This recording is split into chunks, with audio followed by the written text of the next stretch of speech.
What's going on, everybody, and welcome back to Comic Breakdown. If you guys are new to the channel, do me a favor and hit that sub button, hit that notification bell, make sure you're not missing any of the awesome content that we have coming out. And with this video, we are jumping into Justice League 2022 Annual. And if you haven't been keeping up with the Justice League or the Justice League Dark, go ahead, check out the link in my description as well as the top of this video. It is going to get you completely caught up on everything that is going on with this series since Dark Knight's death metal. And be sure to keep up with all of these issues because we will definitely be getting into the death of the Justice League. But with this 2022 annual, what we are getting is the return of Wonder Woman. And if you've been following the Wonder Woman series, you know that she had died. She had gone through the sphere of the gods and now she has made her return. But with her return, there comes something on the horizon that is bigger than any of them could imagine. We're gonna get the return of OMAC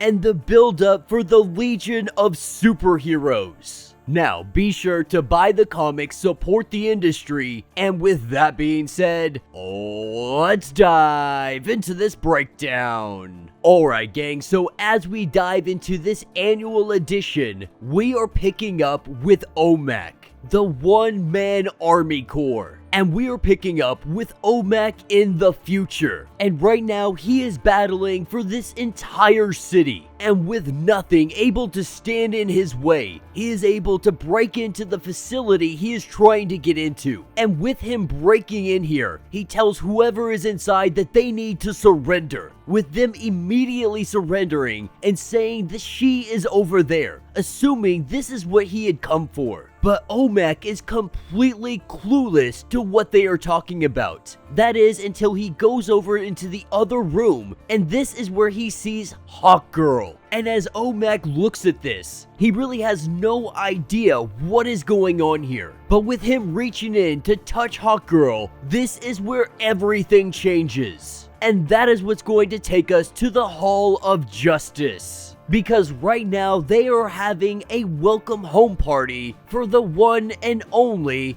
Diana Prince. Finally back from her trip with the Sphere of the Gods. And if that's a story that you guys have not been keeping up with, be sure to check out my playlist that is covering everything Wonder Woman. And as everyone is sitting around enjoying the festivities, this is when he comes in. With a flash of light, we see OMAC teleported in. And he finds himself standing toe-to-toe with the entirety of the Justice League. But with him making his arrival, he looks around and he is completely shocked, completely surprised, having no idea where he is, having no idea what is going on. The last thing that he had saw was Hawkgirl, but now coming to the past, he sees her again. Trying to ask some kind of questions, we see OMAC, he passes out. And with him passing out, Batman lets everyone know that they have crossed paths before. And so they have a small inclination of who he is. With it being obvious he has no idea where he is, more than likely not meaning to land in this time. They're gonna get him some medical attention and try to figure out what the heck is going on.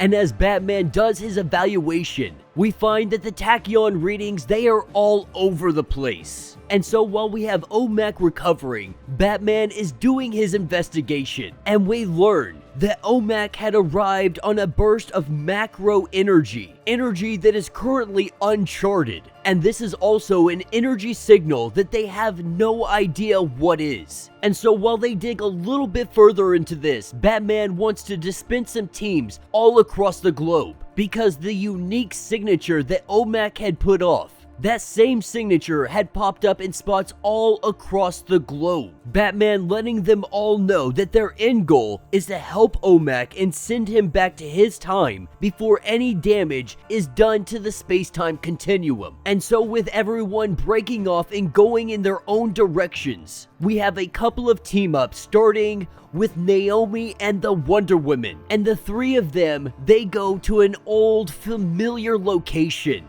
We go to the old HQ of the Legion of Doom. because this is where one of the energy signals had brought them to. And up to now, Wonder Woman's understanding of this place has been long abandoned. Once used by Lex Luthor and his Legion of Doom, this place has thought to be inoperable up until this moment. But going inside the Legion of Doom, this is where they find an individual who is hiding out inside, working on the computers, not sure what he is up to, but he appears to be completely caught off guard with the arrival of Wonder Woman and what he calls Queen Naomi. And that's what's going to take us to Green Arrow and Canary. And with their arrival at Blackgate, they find themselves in the middle of a riot because of Killer Croc. With Aquaman fighting right by their side, they are able to take this riot and knock it down relatively quickly. Of course, this is not the reason that they are here. That anomaly, they detected it here as well. That energy signal is coming from this prison. More specifically, it is coming from the cell of Solomon Grundy. And so of course, the prison guards, they are very hesitant to open that door up, because it took 11 guards' lives. Solomon Grundy ate 11 people just trying to get him into there. And now you want to open this door up. And so they have to ask the question, is there any way for you to do this without actually opening that door up? And so they call in some backup. They call in the guy with X-ray vision. They call in Superboy. Currently taking up the role of his father in Metropolis, we have the son of Kal-El making his arrival. And as soon as they say his name, we see Superboy arrive. Doing some X-ray vision on this cell, he quickly learns that Grundy is in fact not there. And instead of Solomon Grundy, we have Doran. Not really sure what is going on, they put this whole place on lockdown because now this is a crime scene. Solomon Grundy is missing and somehow replaced with whatever this is standing directly in front of them. And that's what takes us over to Black Adam. Of course, wanting to work on his own, not going as a team, he goes to investigate and he finds a young gentleman, one carrying a camera, looking a lot like Jimmy Olsen. But with this kid being from the future, he has to ask, are you the bad, mean Black Adam, or are you the great Black Adam? Of course, Black Adam has no idea what he's even talking about. He lets him know that for a good part of history, he was known as the bad guy. But one day, somehow, some way, he went from being the bad Black Adam to Black Adam the Great. Not really sure where he is in the timeline. Not really sure if he is about to die or be helped. Black Adam looks like he is about to blow a gasket. And before Black Adam pounds him into the ground,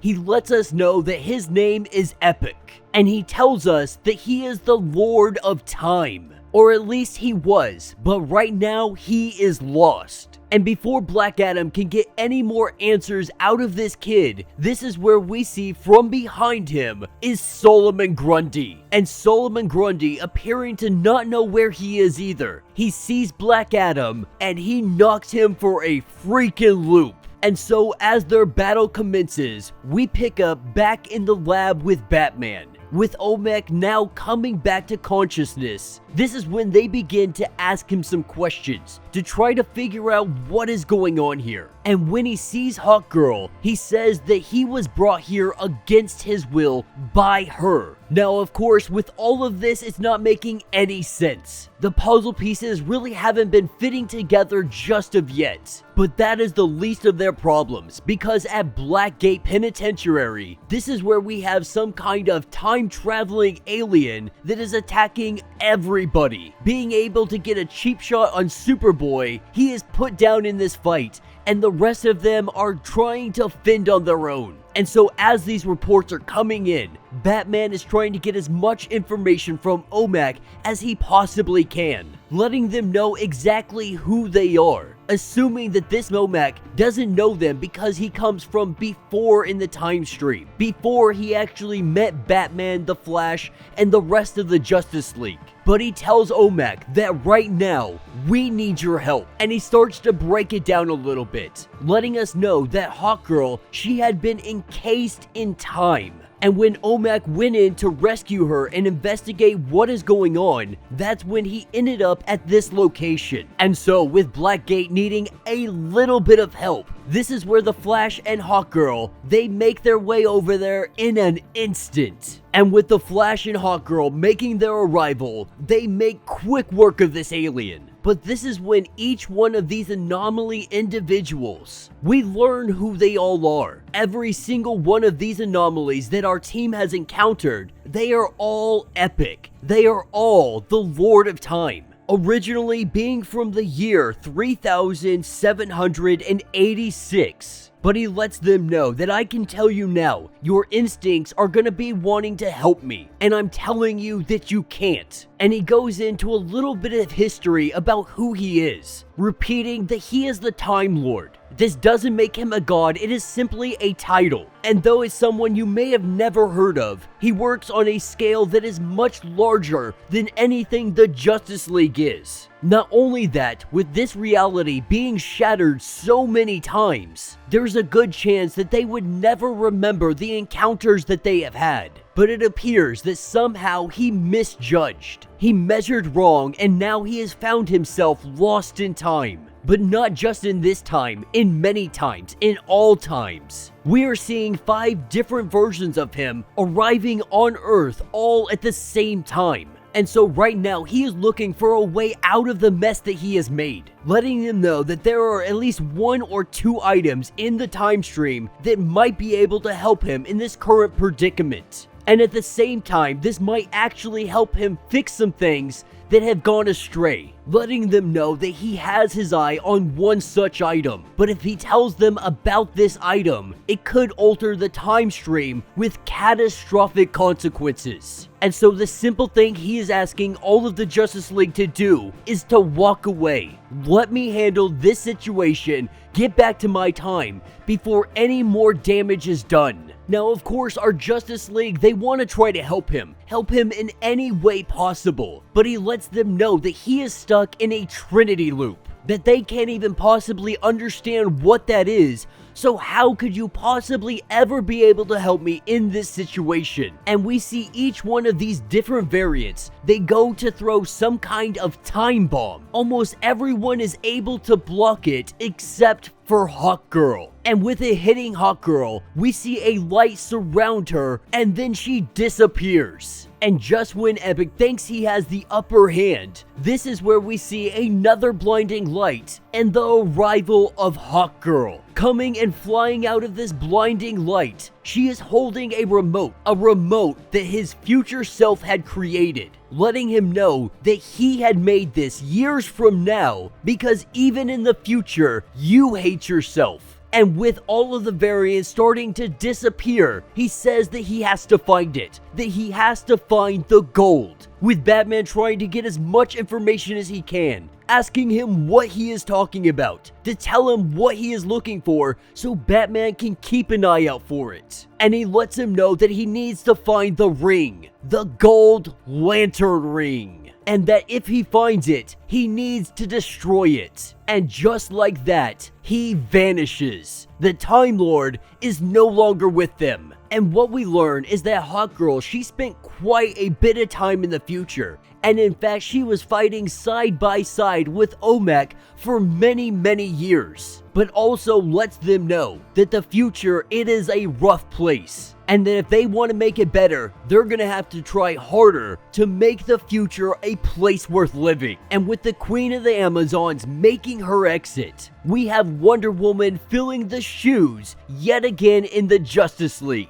And though our party had been broken up, everyone does welcome back Wonder Woman, and now we're trying to figure out what is the next step, with small glimpses of the future being told to them, like Queen Naomi. And the Flash lets us know that the time stream is looking relatively well. Any kind of detours or issues that were in the time stream seem to be fixed with the return of the Lord of Time. But now they have to question, what is the Gold Lantern Ring? Not really sure if it's from the future or something else. It's not even something that Hawkgirl had seen in the future she was in. And with there being no Green Lanterns currently on Earth, They're gonna wait for Hal or Jon Stewart to really start to investigate what is the Gold Lantern ring. Little do they know that this ring is in their time, it is on their planet, and it is waiting to be found.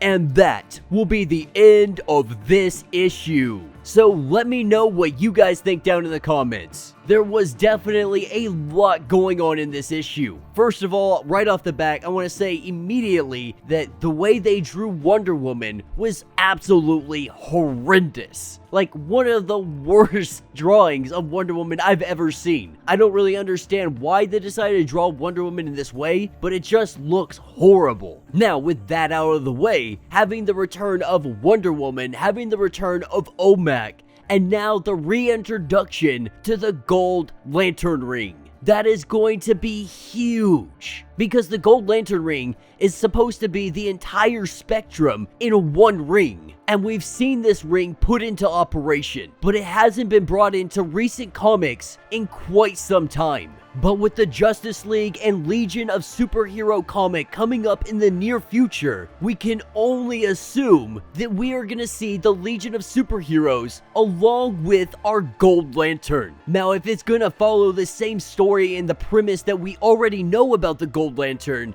that's still up for debate. But in the coming issues, I'm sure we're going to learn more and more about what is going on. And I would go as far as assuming that this has something to do with the death of the Justice League. And I do want to talk about that just for a second, because the death of the Justice League, more than anything, it feels like a publicity stunt, because the Justice League comic series right now ongoing, it is absolutely horrendous. It's complete garbage. You know, I continue to cover it just to cover the Justice League stories, but it's one of my least favorite to cover, and I'm actually haven't covered issue 71 yet because of that. The only thing that is really getting me to buy that comic is the Justice League Dark that they shove in the back and only give 6 or 7 pages to. But I'm crossing my fingers, and I'm hoping that the death of Justice League really does bring something unique and something fresh to the table, because that line desperately needs it. Now, this annual, it definitely wasn't bad. The artwork I'm definitely not fond of, but it was a lot of fun.